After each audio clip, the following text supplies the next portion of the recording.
नमस्कार, आप लाइव बिहार देख रहे हैं। मैं हूं राजमोहन तिवारी।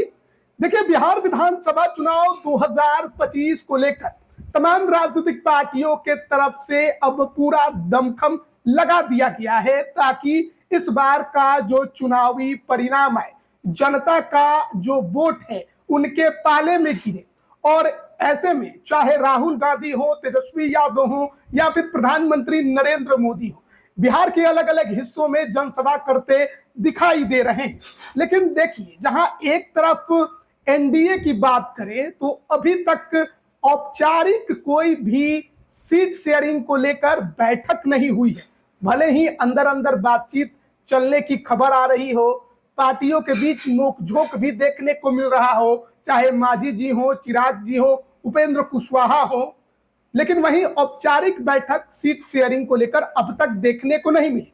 दूसरी तरफ महागठबंधन का खेमा है, जहां पर 4 दौरे की बैठक अब तक हो चुकी है। और जो पिछला चौथे दौरे की बैठक तेजस्वी यादव के सरकारी आवास में संपन्न हुई, उसमें बहुत कुछ निचोड़ निकलकर सामने आया है। कहा जा रहा है कि तेजस्वी यादव ने इस बार 2025 के विधानसभा चुनाव को लेकर सीधे सीधे सभी सहयोगी दलों को भी चेता दिया है और साथ ही साथ अपने पार्टी को लेकर भी रणनीति एकदम स्पष्ट कर दी है। किसको टिकट देना है, किसका टिकट काटना है, किनको पार्टी में रखना है, किनको पार्टी से बेदखल कर देना है।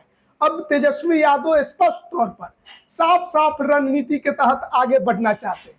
तेजस्वी यादव 2025 के विधानसभा चुनाव में कोई गलती नहीं करना चाहते और इसीलिए लगातार जो गठबंधन की पार्टियां हैं उनके साथ कोऑर्डिनेशन कमेटी बनाकर बैठक वो कर रहे हैं। सीट शेयरिंग को लेकर कई दौर की बातचीत हुई है, किसको कितना मिलेगा इसको लेकर कई तरह के कयास लगाए जा रहे हैं। लेकिन पिछले बैठक में जो सबसे बड़ी खबर निकलकर सामने आई, जो सबसे बड़ी बात निकलकर सामने आई, वो तेजस्वी यादव के द्वारा साफ तौर पर कहा गया है। तेजस्वी यादव ने सीधे सीधे सबको कहा है, चाहे कांग्रेस हो, वाम दल हो, वीआईपी पार्टी हो या खुद की आरजेडी हो, सबको कहा है कि जो 2020 के विधानसभा चुनाव में कैंडिडेट 15,000 के अधिक वोटों के अंतर से चुनाव में हारा है, उन्हें दोबारा टिकट नहीं देना है। यानी कि महागठबंधन के अंदर पिछले चुनाव में 15,000 वोटों के अंतर से हारने वाले कैंडिडेट्स को दोबारा इस बार मैदान में नहीं उतारना है। यह तेजस्वी यादव ने सबको सीधे सीधे स्पष्ट तौर पर कह दिया है। ऐसे में माना जा रहा है कि महागठबंधन के अंदर पिछली बार जो 243 सीटों पर कैंडिडेट तमाम पार्टियों की तरफ से उतारे गए, उसमें 62 कैंडिडेट ऐसे हैं जो 15,000 के वोटों के अंतर से या उससे ज्यादा के अंतर से हारे हुए हैं। ऐसे में उन पर अब इस चुनाव में तलवार लटक चुकी है। लेकिन हम बात आरजेडी खेमे की करेंगे, क्योंकि तेजस्वी यादव ने यह फरमान जारी किया है, अन्य सहयोगी दलों को ये राय मशविरा दिया है या कहिए आदेश दिया है। लेकिन उनके खुद की पार्टी में क्या हालचाल है, उनके खुद के कितने कैंडिडेट 15,000 या उससे ज्यादा के अंतर से चुनाव हारे हैं, इस पर गौर करने वाली बात है। पिछली बार 144 सीटों पर राष्ट्रीय जनता दल ने कैंडिडेट उतारा था, जिसमें 75 सीटों पर पार्टी को जीत मिली थी, अन्य सीटों पर उसे हार मिली थी। और हमारे पास जो आंकड़े सामने आए हैं उसके अनुसार 30 से अधिक सीटें ऐसी हैं जहां पर राष्ट्रीय जनता दल के कैंडिडेट 15,000 या उससे ज्यादा के अंतर से चुनाव में शिकस्त उन्हें झेलना पड़ा। हाल के समय में कुछ उपचुनाव भी हुए हैं, उसमें भी यही पैटर्न देखने को मिला। जीत और हार का अंतर 15,000 से अधिक था।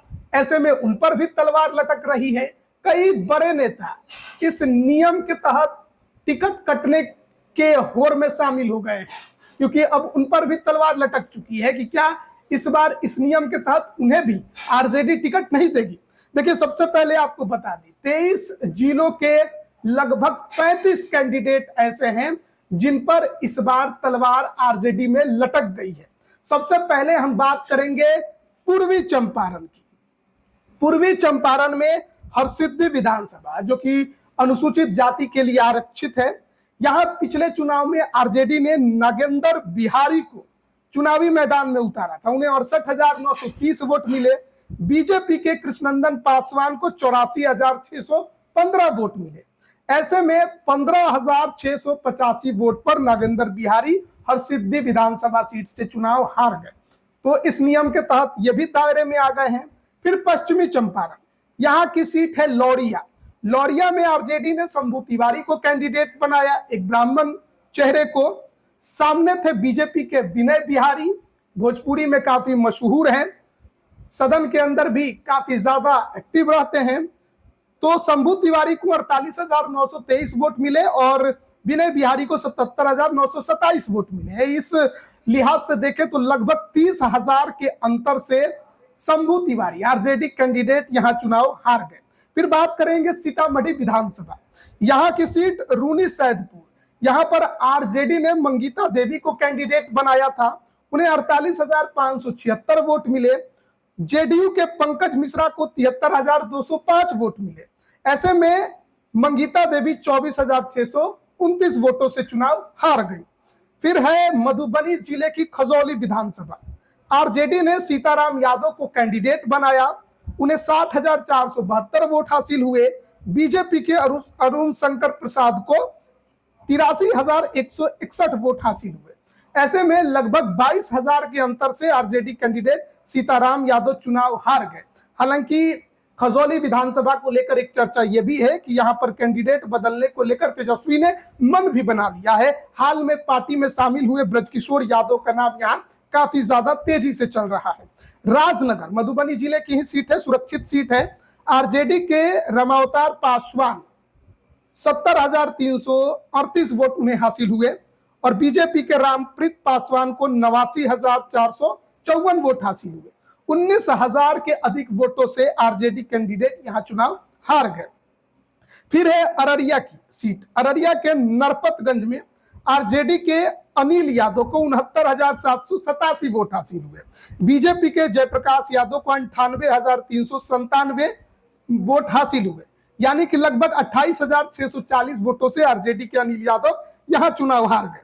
फिर है किशनगंज की सीट, किशनगंज जिले के अंदर आने वाली सीट कोचा धामन।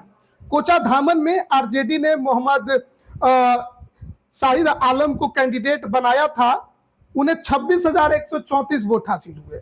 जेडीयू के मुजाहिद आलम को 43,750 वोट हासिल हुए और एआईएमआईएम के मोहम्मद इजहार अस्फी को 79,893 वोट हासिल हुए। आरजेडी सीट पर तीसरे नंबर पर चली गई और हार का अंतर लगभग 53,000 वोट था। हालांकि अब इस सीट को लेकर ज्यादा संशय आरजेडी के अंदर है नहीं, क्योंकि एआईएमआईएम के टिकट पर जीते इजहार अस्फी अब वापस आरजेडी में आ गए हैं, तो उनकी दावेदारी इस सीट पर मजबूत है। फिर बारी आती है पूर्णिया जिले के अंदर अंतर्गत आने वाले 22 विधानसभा सीट की। इस सीट पर भी आरजेडी तीसरे नंबर पर चली गई। अब्दुल शुबहान आरजेडी के कैंडिडेट यहां पर बने थे, उन्हें 38,254 वोट हासिल हुए। बीजेपी के विनोद कुमार को 52,043 वोट हासिल हुए और एआईएमआईएम के कैंडिडेट सैयद रकुनुद्दीन अहमद को 68,416 वोट हासिल हुए। लगभग 30,000 से आरजेडी कैंडिडेट को यहां हार मिली। हालांकि इस सीट को लेकर भी अब ज्यादा संशय आरजेडी के अंदर नहीं है, क्योंकि अब सैयद रकुनुद्दीन अहमद एआईएमआईएम से आरजेडी में आ चुके हैं और ऐसे में उनकी दावेदारी भी इस सीट पर मजबूत है।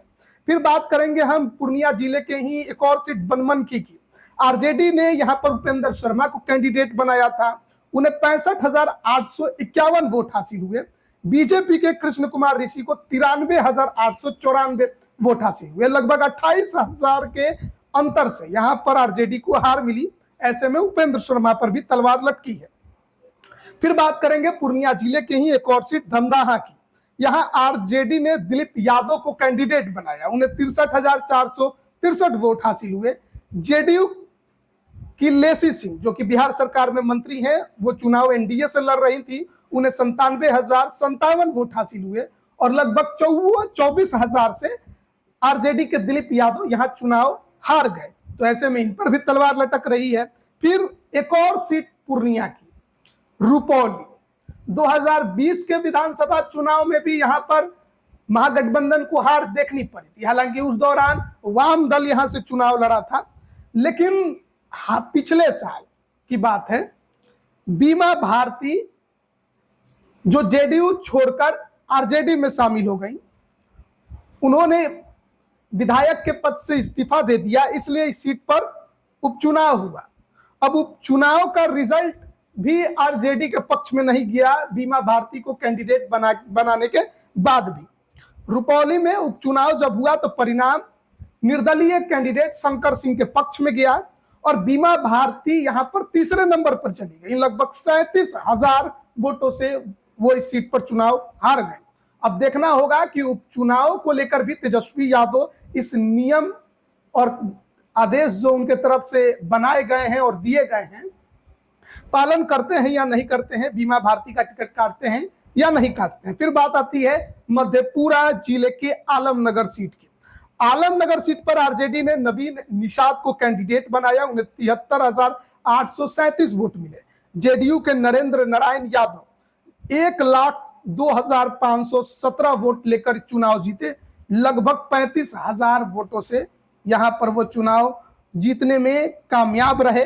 अब इसी से आप अंदाजा लगा लीजिए कि इस सीट पर किस प्रकार का वर्चस्व नरेंद्र नारायण यादव का है, क्योंकि 1995 से लगातार वो आलमनगर पर कब्जा जमाए हुए हैं और जबरदस्त उनके तरफ से इस सीट पर पकड़ बनाई गई है। और आप इससे समझ सकते हैं कि किस प्रकार से आलमनगर की सीट, जो कि अति पिछड़ा बहुल सीट मानी जाती है, यहाँ पर आरजेडी लड़ तो रही है लेकिन जीत नहीं पाती है। लगभग आप कह सकते हैं कि 38-39 हजार वोटों से पिछले चुनाव में आरजेडी कैंडिडेट को हार का सामना करना पड़ा था। फिर सहरसा जिला की सीट, सहरसा विधानसभा, यहां पर पिछले चुनाव में आरजेडी ने लवली आनंद को कैंडिडेट बनाया था, लेकिन अब लवली आनंद शिवहर की लोकसभा सांसद हो गई हैं। ऐसे में इस सीट पर तो ऑटोमेटिक वैकेंसी बन गई है, तो टिकट काटने की बात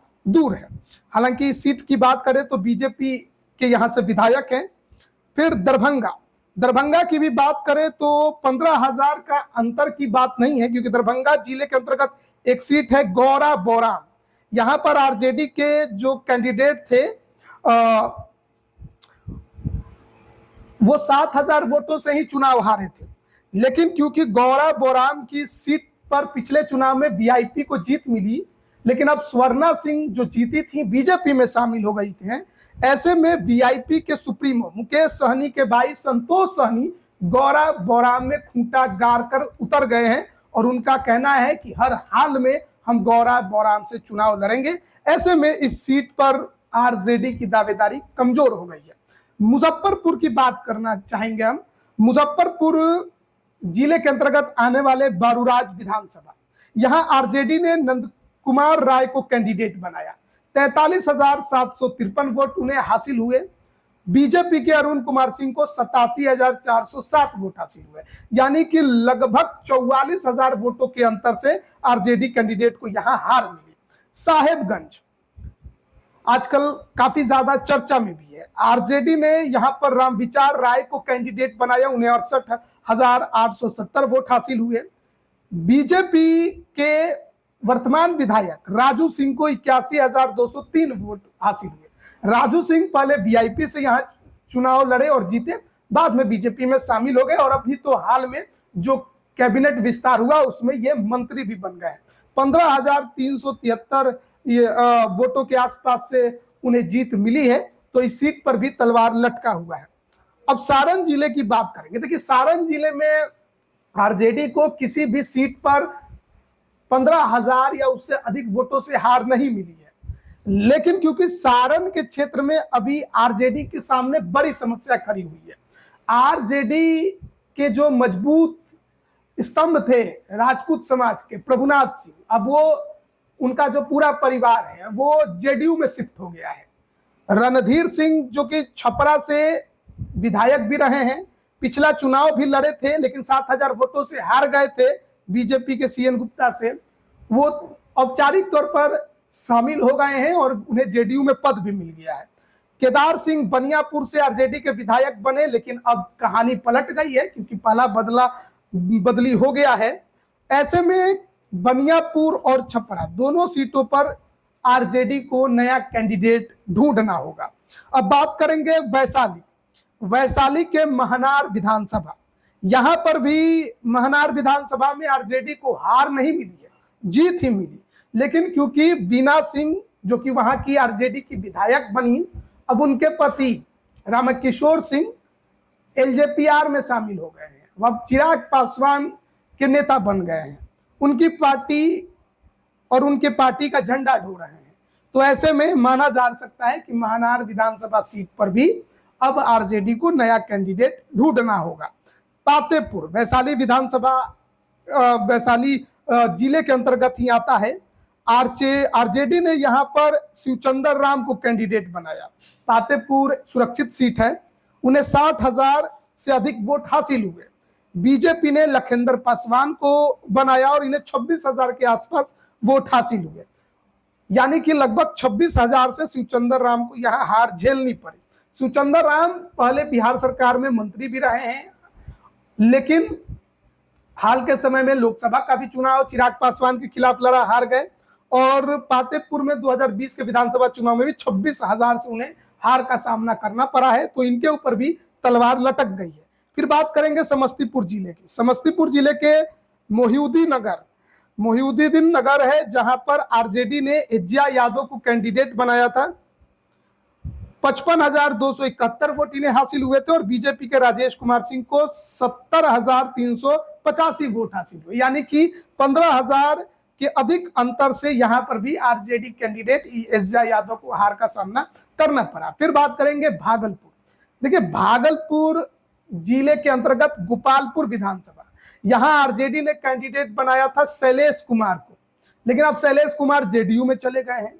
पिछले चुनाव में ये गोपाल मंडल से जेडीयू कैंडिडेट से 24,000 वोटों से चुनाव हारे थे, लेकिन अब ये पाला बदलकर जा चुके हैं जेडीयू में। ऐसे में गोपाल मंडल चुनाव के समय तक जेडीयू में ही रहेंगे या आरजेडी में आ जाएंगे, इसको लेकर थोड़ा सा भी असमंजस की स्थिति बनी हुई है। तो एक बात तय है कि गोपालपुर में आरजेडी का कैंडिडेट तो बदलना तय है।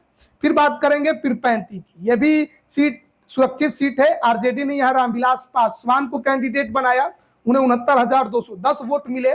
बीजेपी के ललन पासवान को 96,229 वोट मिले, यानी लगभग 27,000 के अधिक वोटों से यहां भी हार जीत हुई, आरजेडी को हार झेलनी पड़ी। लेकिन यहां पर भी परिस्थितियां थोड़ी बदली हैं। अब देखना होगा कि कैंडिडेट कौन बनता है कौन नहीं बनता है, लेकिन थोड़ा सा झुकाव विधायक का महागठबंधन के तरफ दिखाई देता है। और वैसे भी हार का अंतर 27,000 है, तो रामविलास पासवान को इस बार टिकट मिलेगा कहना थोड़ा मुश्किल है। फिर बात करते हैं बांका विधानसभा, बांका जिले की, माफ करिएगा, बांका जिले के अंतर्गत आने वाले बांका विधानसभा की। बांका विधानसभा में आरजेडी ने जावेद इकबाल अंसारी को कैंडिडेट बनाया, उन्हें 52,934 वोट मिले। बीजेपी ने यहां राम नारायण मंडल को कैंडिडेट बनाया, उन्हें 69,762 वोट मिले।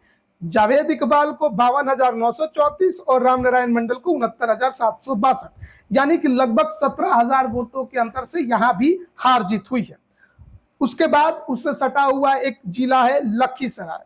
लखीसराय में समस्या आरजेडी के सामने सूरजगढ़ा में है, क्योंकि सूरजगढ़ा में आरजेडी को पिछले बार जीत मिली थी, लेकिन अब जो प्रहलाद यादव जीते थे वो पाला बदलकर जनता दल यूनाइटेड में जा चुके हैं। ऐसे में इस सीट पर भी अब आरजेडी को नया पहलवान ढूंढना होगा।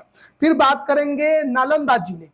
नालंदा जिले के बिहार शरीफ विधानसभा में आरजेडी ने सुनील कुमार को कैंडिडेट बनाया, उन्हें 66,786 वोट हासिल हुए।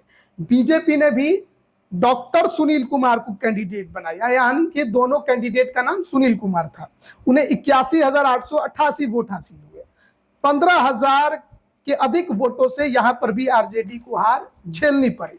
अब वैसे भी बीजेपी के जो जीते हुए विधायक हैं डॉक्टर सुनील कुमार बिहार सरकार में मंत्री हैं। अब बात करेंगे पटना की। देखिए, पटना जिले के अंदर दो विधानसभा है जहां आरजेडी को नया कैंडिडेट ढूंढना पड़ सकता है। एक तो मोकामा है, नीलम देवी या उससे पहले अनंत सिंह, दोनों ही आरजेडी के टिकट पर जीते, लेकिन अब पाला बदलकर जनता दल यूनाइटेड में जा चुके हैं। ऐसे में इस सीट पर आरजेडी को नया पहलवान ढूंढना होगा। अब वो खुद लड़ाए या गठबंधन में किसी को दे दे। दूसरी सीट है कुम्हरार की सीट।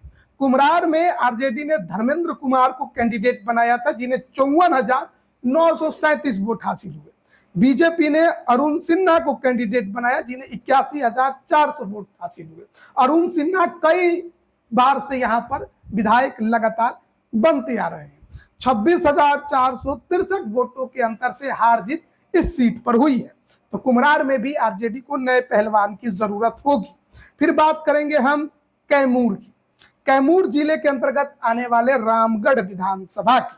अब रामगढ़ में पिछले 2020 के चुनाव में तो आरजेडी को जीत मिल गई, लेकिन जो हाल में उपचुनाव हुआ उसमें जो अजीत सिंह, जगदानंद सिंह के बेटे मैदान में उतरे, उन्हें हार का सामना करना पड़ा। सुधाकर सिंह के सांसद बन जाने की वजह से यह सीट खाली हुई। उनके भाई अजीत सिंह, जगदानंद सिंह के बेटे मैदान में उतरे, लेकिन तीसरे नंबर पर चले गए। 26,432 वोटों से वो पिछड़ गए। यहां पर बीजेपी के अशोक सिंह को जीत मिली। दूसरे नंबर पर बसपा के सतीश यादव रहे, उन्हें महज 1362 वोटों से ही हार का सामना करना पड़ा। अब फिर कैमूर जिले का ही मोहनिया विधानसभा। अब मोहनिया विधानसभा में पिछले चुनाव में आरजेडी को जीत मिली थी। संगीता कुमारी चुनाव जीती थी, लेकिन अब वो बीजेपी में शामिल हो गई है, तो नया पहलवान यहां भी ढूंढना होगा। और उसी जिले का एक और सीट है भभुआ, जहां से आरजेडी के भरत बिंद को चुनाव में जीत मिली थी, लेकिन वो भी बीजेपी में शामिल हो गए हैं। तो इस सीट पर भी आरजेडी को नया पहलवान ढूंढना होगा। फिर बात करते हैं गया जी की, यानी गया जी जिले की। यहाँ की सीट है इमामगंज। इमामगंज में उदय नारायण चौधरी पिछली बार 2020 के चुनाव में आरजेडी के टिकट पर उतरे थे। उन्हें 62,728 वोट मिला। जीतन राम मांझी खुद चुनाव लड़े थे, उन्हें 78,762 वोट मिला। 16,000 के अंतर से उदय नारायण चौधरी आरजेडी कैंडिडेट को यहाँ हार मिली। हालांकि पिछले साल ही यहाँ भी उपचुनाव हुआ, क्योंकि मांझी जी सांसद बन गए और केंद्र में मंत्री बन गए। यहाँ पर उन्होंने अपनी बहू दीपा मांझी को कैंडिडेट बनाया और वो भी चुनाव जीतने में कामयाब रही। आरजेडी को लगातार हार का सामना करना पड़ा है। फिर गया जी जिले का ही एक और विधानसभा है बेलागंज। ये सीट सुरेंद्र यादव के नाम से मशहूर है, लेकिन सुरेंद्र यादव जहानाबाद के सांसद बन गए। इस सीट पर उपचुनाव हुआ, बेटे विश्वनाथ यादव को मैदान में उतारा। वो उपचुनाव में 21,000 वोटों से चुनाव हार गए। तो ऐसे में देखना बड़ा दिलचस्प होगा कि बेलागंज में भी तेजस्वी यादव का ये नियम कानून लागू होता है या नहीं होता है, क्योंकि 21,000 के अंतर से बेलागंज में विश्वनाथ यादव को हार का सामना करना पड़ा है। मनोरमा देवी जो कि 20 में चुनाव हार गई थी अतरी से, लेकिन उपचुनाव में उन्होंने आरजेडी के कैंडिडेट विश्वनाथ यादव को पटक दिया, वो भी 21,000 वोटों से। फिर बात करेंगे नवादा जिले की। देखिए नवादा का एक सीट है रजौली, सुरक्षित सीट है। आरजेडी को पिछली बार जीत मिली थी, प्रकाश वीर वहां से जीते थे, लेकिन ये खबर आई है कि अब वो एनडीए के पक्ष में चल गए हैं। ऐसे में इस सीट पर भी नया कैंडिडेट आरजेडी को ढूंढना पड़ सकता है। नवादा का ही एक और जिले का सीट है नवादा विधानसभा। आरजेडी से विधायक है विभा देवी, राजवल्लभ यादव की पत्नी, लेकिन अब ये भी आरजेडी से थोड़ा किनारे किनारे चल रही है। तो इस सीट पर भी आरजेडी को नए पहलवान की जरूरत होगी। ज्यादा चर्चा तो श्रवण कुशवाहा के नाम की ही है। फिर बात करेंगे जमुई जिले के अंतर्गत आने वाली जमुई विधानसभा। जमुई विधानसभा में आरजेडी ने कैंडिडेट बनाया था विजय प्रकाश को और बीजेपी ने श्रेयसी सिंह को। 38,554 वोट विजय प्रकाश को मिला और श्रेयसी सिंह को 79,603 वोट, यानी कि 41,049 वोटों से आरजेडी कैंडिडेट को यहां पर हार का सामना करना पड़ा। तो ये लगभग वो 35 सीटों की जानकारी थी जहां पर इस बार आरजेडी के सामने बड़ी समस्या खड़ी हो गई है कि पहलवान किसे बनाए और कैसे बनाए, क्योंकि 15,000 वोटों के अंतर का जो आदेश तेजस्वी यादव ने निकाला है तो वो उनकी पार्टी के अंदर भी लागू होगा। और ऐसे में कई बड़े मजबूत पहलवान ऐसे हैं जिन्हें पिछले चुनाव में या उपचुनाव में शिकस्त झेलनी पड़ी है और ऐसे में उन पर भी तलवार लटक गया है। अब ये नियम कानून उन पर लागू होगा या नहीं होगा ये आने वाले वक्त में पता चलेगा। लेकिन साथ ही साथ हमने उन सीटों की भी बात कर ली जिन सीटों पर जीते तो पहलवान आरजेडी के टिकट पर, लेकिन अब पाला बदल चुके हैं और एनडीए खेमे में आ चुके हैं, तो उन सीटों पर भी आरजेडी को नए पहलवान की जरूरत होगी। तो 35 सीटों की ये चर्चा हम कर रहे थे। इसके अलावा ये भी चर्चा है कि कई 15 से 20 विधायक आरजेडी के सिटिंग जिन पर भी तलवार लटक गई है, क्योंकि कहा जा रहा है कि फीडबैक आरजेडी को, शीर्ष नेतृत्व को उनके बारे में क्षेत्र से अच्छा नहीं मिला है। ऐसे परिस्थिति में उनका भी टिकट कट सकता है। देखना होगा जब टिकट का बंटवारा हो जाएगा, गठबंधन के अंदर औपचारिक ऐलान हो जाएगा और जब उम्मीदवारों के नाम की घोषणा होगी तो आरजेडी इस नियम को कितने हद तक अपने पार्टी के अंदर पालन करती है, महागठबंधन के जो अन्य दल हैं वो कितना पालन करते हैं और कितनों का टिकट कटता है। बने रहिएगा हमारे साथ, तमाम अपडेट हम आप तक पहुंचा रहे हैं। आप सभी का बहुत बहुत धन्यवाद।